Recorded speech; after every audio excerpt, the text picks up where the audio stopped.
Gracias. Queremos empezar el presente informe oral, señor magistrado, colega presente, los sujetos procesales también aquí en esta audiencia.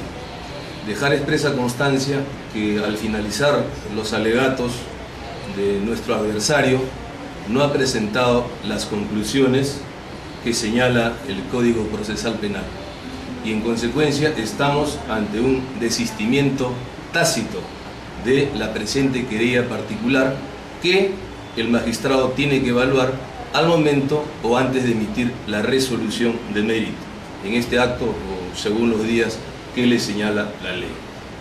Ahora bien, se ha referido extensamente nuestro colega a la querella particular planteada. La querella particular planteada tiene diversos fundamentos de hecho y tiene diversos calificativos que supuestamente agravian el honor de la directora del Hospital Base San José.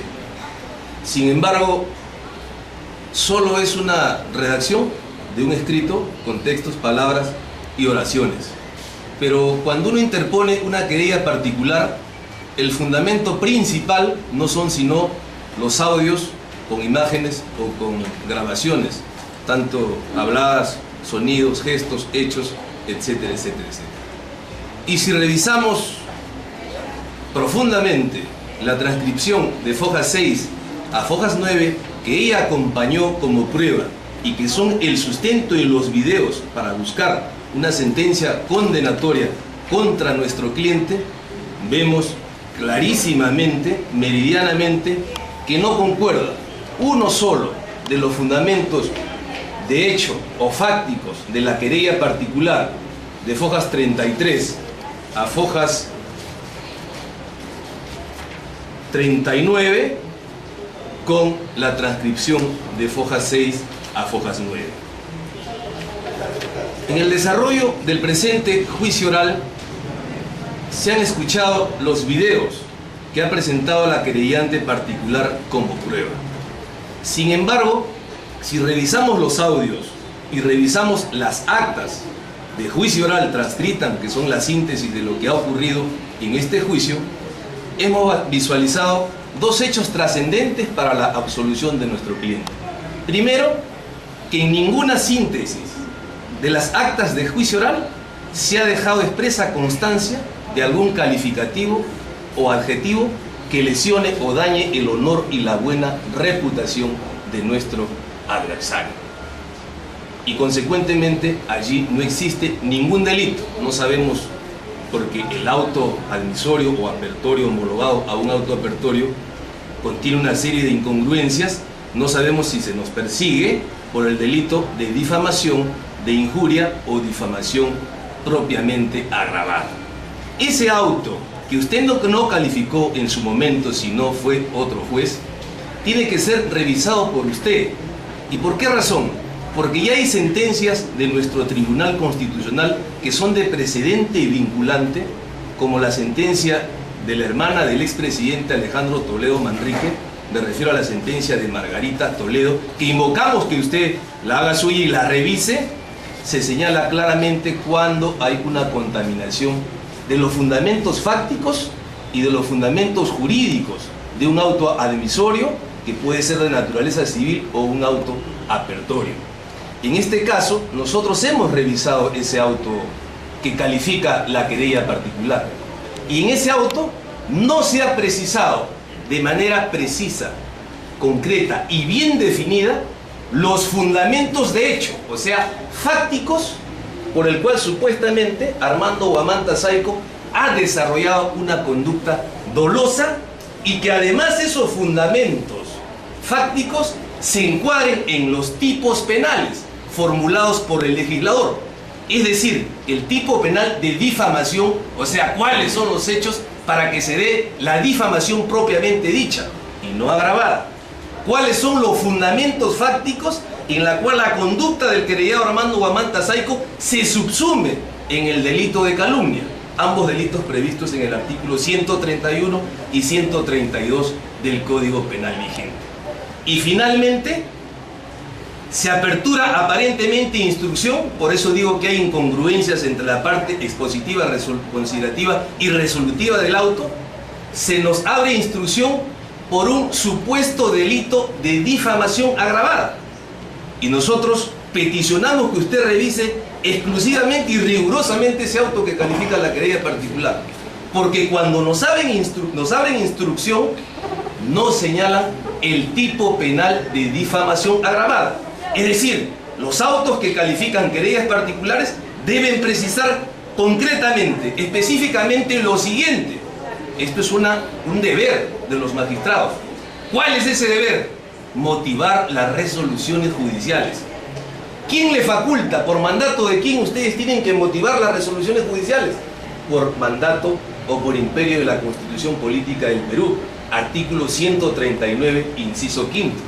Ese artículo es concordante con el artículo 77 del antiguo Código de Procedimientos Penales y ahora actualmente para calificar los autos o las querellas particulares en nuestro Código Procesal Penal. Y si revisamos el auto admisorio, vemos que no hay tipicidad, no hay tipo legal. O sea, dice difamación agravada, pero no dice previsto y sancionado en el artículo 132. Parte inicial o parte final del Código Penal vigente. Y cuando eso ocurre, hay una contaminación, tanto de hecho y jurídica, del auto que califica esa querella particular. Y cuando eso ocurre, por parte de los magistrados que administran justicia por imperio de la Constitución, conforme al artículo 138 de la Constitución Política del Perú, causa indefensión, porque nosotros no conocemos precisamente los cargos que se nos imputan, es decir, si son de difamación, si son de calumnia, si son de difamación agravada parte inicial o parte final. Y eso no lo digo yo porque puedo estar privado de la voluntad o ser un enajenado mental. No es así. Está sustentado en la audiencia, en la sentencia del Tribunal Constitucional, que la invocamos para nosotros, que es la sentencia de Margarita Toledo. Y cuando hay esa indefensión, no hay sino, señor magistrado, graves irregularidades que nosotros hemos encontrado en este proceso y que usted, por imperio de la Constitución y el artículo 4 del Código Procesal Constitucional y el Código Procesal Penal, tiene el deber de corregir. ¿Sabe usted cómo? Declarando nulo todo lo actuado, retrotrayendo esta causa al momento de calificar la querella particular y declararla improcedente por no cumplir los requisitos de forma y fondo, es decir, los fundamentos de hecho para cada tipo penal: injuria, calumnia, difamación. ¿En cuál de las dos modalidades? Parte inicial, parte final agravada. Y solo así se nos permitirá a nosotros ejercitar nuestro derecho a la legítima defensa. Al no haber ocurrido eso, se han violentado normas de carácter procesal constitucional y previstas también en nuestra ley procesal penal. Situación que usted tiene que corregir en aras de la buena imagen del Poder Judicial, tan venida menos conforme a las encuestas a nivel nacional. Es decir, está usted ante un hecho trascendente de hacer verdadera justicia, dándole la razón, lo justo, a quien la tiene.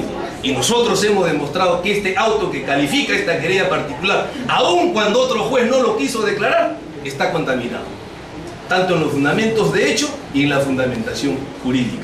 ¿Quién debe corregir? Usted. ¿Quién le da el camino? La ley constitucional y el Código Procesal Penal, que dice claramente nulidad absoluta cuando hay graves irregularidades que atentan contra la Constitución. Nosotros hemos demostrado las graves irregularidades que atentan contra la Constitución. Esa es una parte de nuestro informe oral. La otra parte es la siguiente. Como quiera que ha ocurrido, todas las graves violaciones del debido proceso, tutela jurisdiccional efectiva, legítima defensa y falta de motivación válida de las resoluciones judiciales, ¿qué hicimos nosotros en el camino? En el interín, porque un juez no quiso corregir lo que ahora sabemos y que usted conoce. Tuvimos que plantear las excepciones de improcedencia de acción, que usted también va a resolver Y ahí hemos dicho que se sobresea la causa. Y antes de analizar el tema de fondo, tanto el querellante particular como nosotros, tiene que revisar la estructura típica del delito. Si nosotros no revisamos la estructura típica del delito, que no son sino los elementos constitutivos del delito que tienen que darse uno a uno para condenar a alguien por un supuesto delito, se tendría que revisar previsto el concepto de lo que es el delito. Y el delito no es sino la acción típica, antijurídica y culpable. ¿Y qué es la acción? En el caso de autos, es la acción desplegada por el ser humano, que puede ser omisiva o dolosa. Típica. Estamos frente a la tipicidad.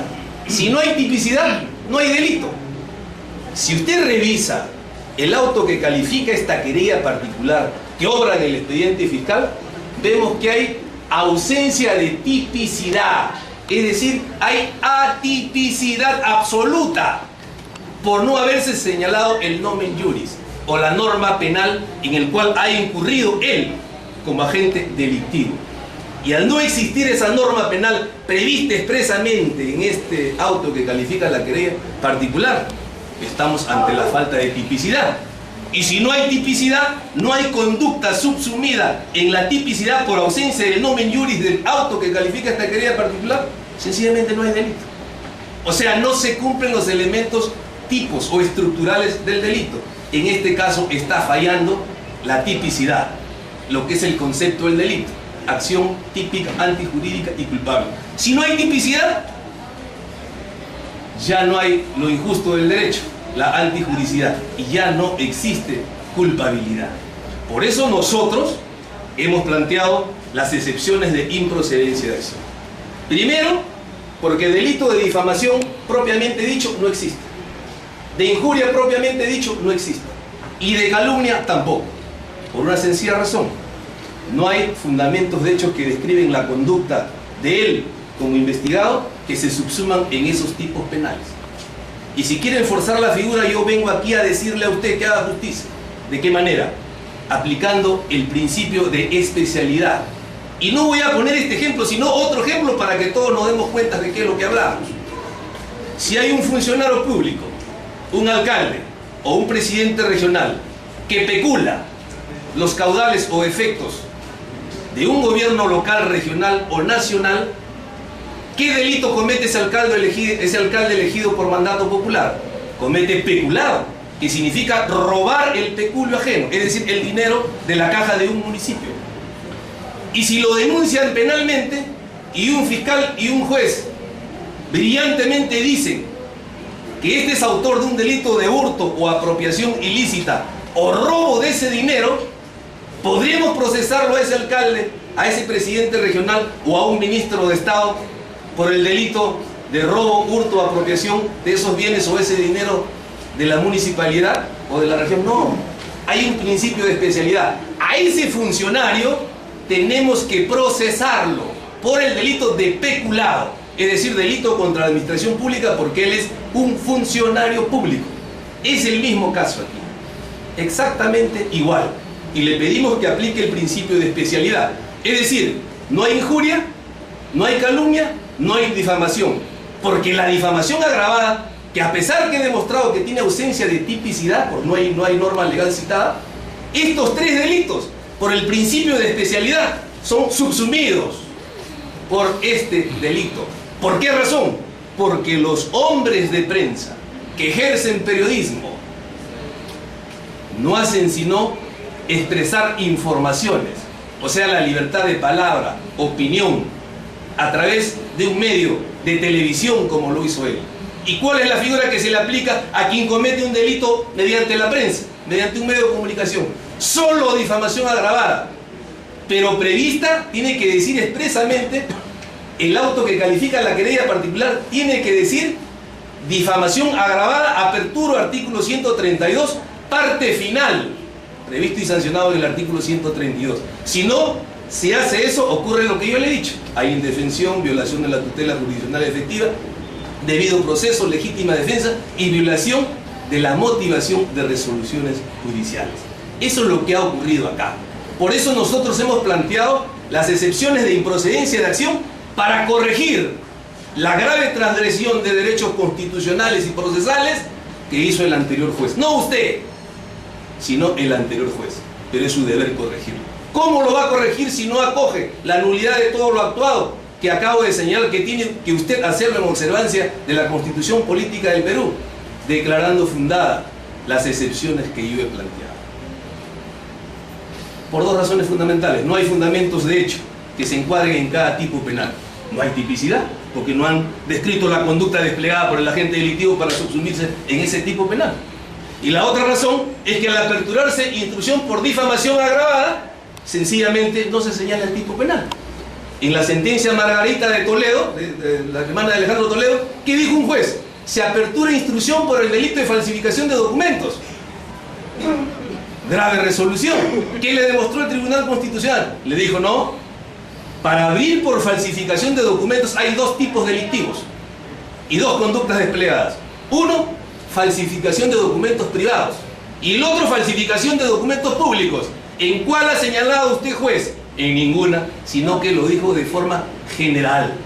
Y por eso el Tribunal Constitucional le dijo, hay una violación expresa de la legítima defensa porque el señor que está procesado en el caso de la señora Margarita Toledo no sabe de qué cargos defenderse y no sabe cómo presentar su demanda, su defensa, perdón, que se le atribuye, si por falsificación de documentos privados o por falsificación de documentos públicos. Y el Tribunal Constitucional ordenó declarar nulo todo lo actuado y que se vuelva a calificar la denuncia formulada por el Ministerio Público, precisando la modalidad delictiva que supuestamente desarrolló Margarita Toledo. Es exactamente el mismo caso con diferentes ejemplos. Es lo que nosotros invocamos. Yendo ahora al asunto de fondo. En el acto de desarrollo del juicio oral, nosotros hemos encontrado graves irregularidades, por lo cual tampoco este proceso puede continuar. ¿Cuáles fueron las graves irregularidades? En la admisión de pruebas no hubo una precisión específica de qué pruebas se admitían. Y nosotros dejamos constancia en acta de que las pruebas presentadas por el señor Armando Guamán y que han sido invocadas por nuestro adversario no fueron admitidas, de manera que estaba de más propalar su visualización. Esa es la primera gran irregularidad, y las otras pruebas que ni siquiera fueron tomadas en cuenta.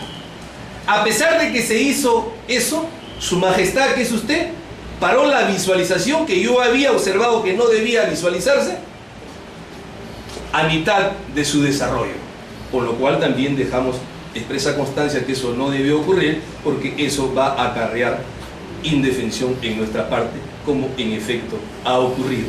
Esas situaciones solo se las señalamos para que usted realice el procedimiento respectivo al momento de emitir las resoluciones pertinentes. Ahora bien, yendo al fondo del asunto, si en caso el magistrado quiere forzar la figura delictiva, y aparentemente estaríamos procesados no sé por cuáles delitos, no sé si por 4 o por 1, pero yo tengo que decir lo siguiente. Como ha afirmado el abogado de la parte contraria, se requiere la veracidad de la información cuando uno propala a través de un medio de comunicación, y eso está previsto en un acuerdo plenario desarrollado por nuestras máximas instancias que administran justicia en este país. Y dice,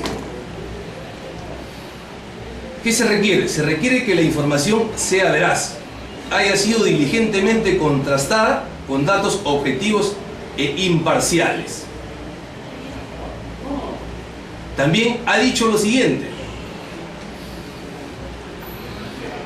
cuando las expresiones cuestionadas incidan en personajes públicos o de relevancia pública, como es el director del Hospital Base San José, quienes en aras del interés general en juego deben soportar cierto riesgo a que sus derechos subjetivos, como son el honor y la buena reputación que ha invocado la doctora Gilda Solari resulten afectados por expresiones o informaciones de ese calibre, más aún si las expresiones importan una crítica política, en tanto éstas se perciben como instrumento de los derechos de participación política.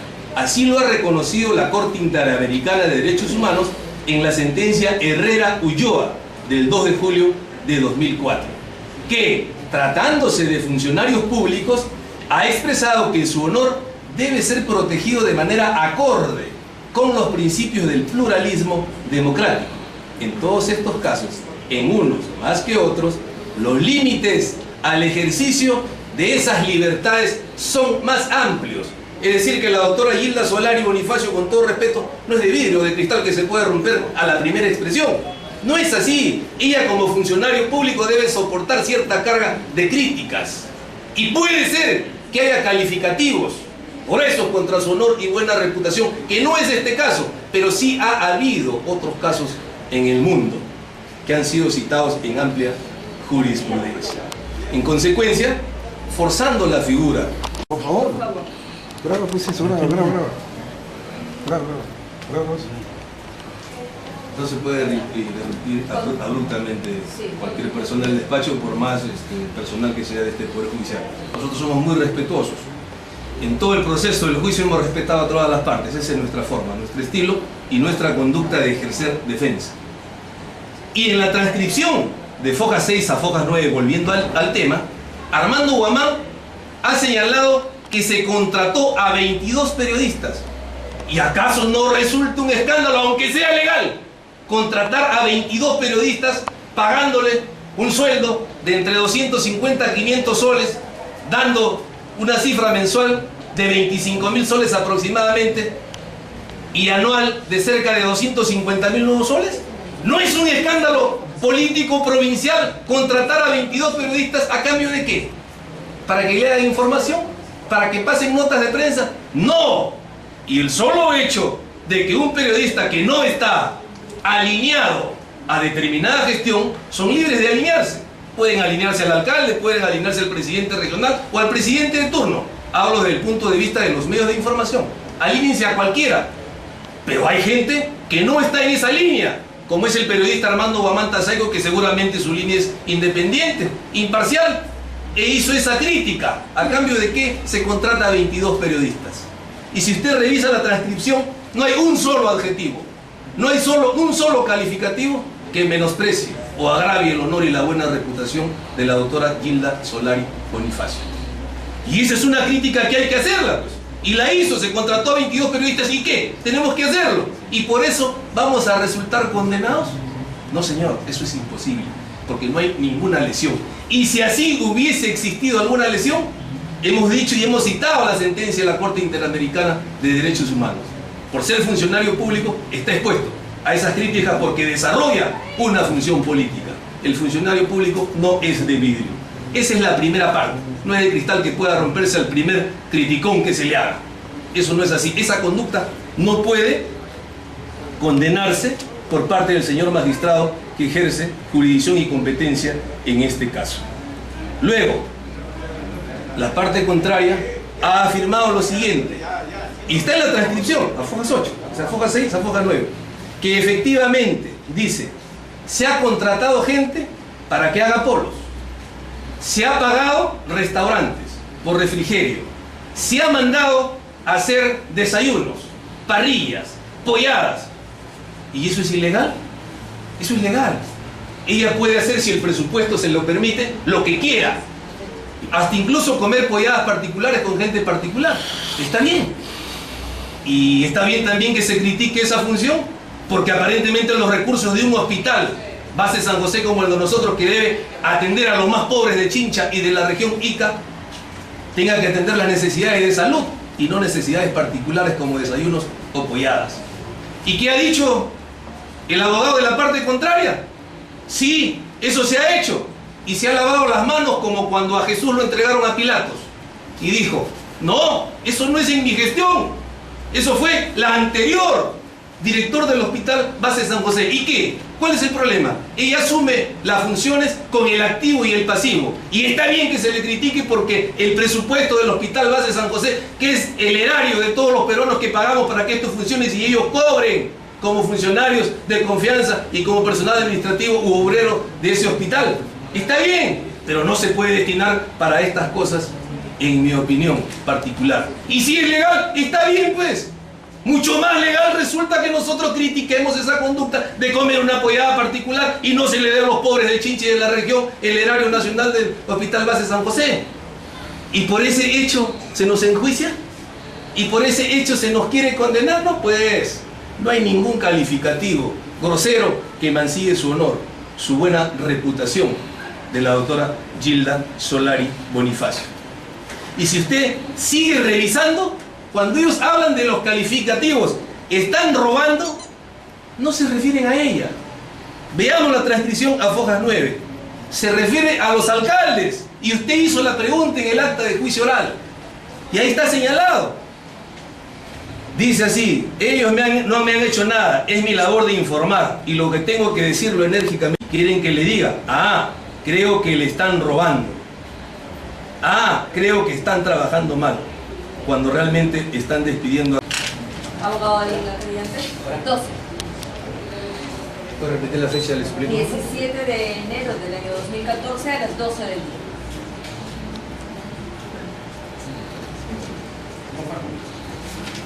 Abogado de creyente. Muchas gracias.